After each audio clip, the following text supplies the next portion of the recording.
15 দিন আগে এই দোলনাটা অর্ডার করছিলাম। এটা 15 দিন পরে আসছিল, কারণ বাংলাদেশে যে অবস্থা হয়েছিল তার মাঝে ডেলিভারি ম্যান এটা ডেলিভারি করতে পারে নাই। কিন্তু পরে ওনারা এত ভালো যে পরে আমাকে ফোন দিয়ে বলছিল যে আপনার দোলনাটা কি অর্ডার করব, কনফার্ম করবো। আমি বললাম যে হ্যাঁ করেন। পরে এটা অর্ডার করার পর চলে আসছে আমার বাসায়।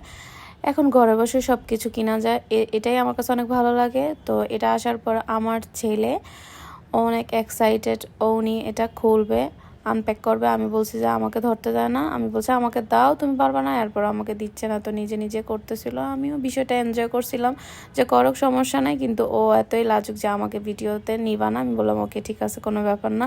তো এটার সাথে কি কি ছিল সেটাই আপনাদের সাথে শেয়ার করব। এটার সাথে একটা ছিকল ছিল, নেট ছিল, ফ্লাওয়ার ছিল, সেটা তো আপনারা ফার্স্টে দেখতেই পেয়েছেন। তো লক ছিল। তো আমি লকটা সেট করি নাই, কারণ আমার আগে থেকে ফ্যানের জায়গায়, আমি বাসায় মেবি জায়গা নাই, তো ফ্যানের জায়গায় আমি এটাকে সেট করছিলাম। তো এটা কেমন লাগছে সবাই কমেন্ট করে জানাবেন। এই যে লকগুলা, এগুলো এখন সেট করব। তো আল্লাহ হাফেজ।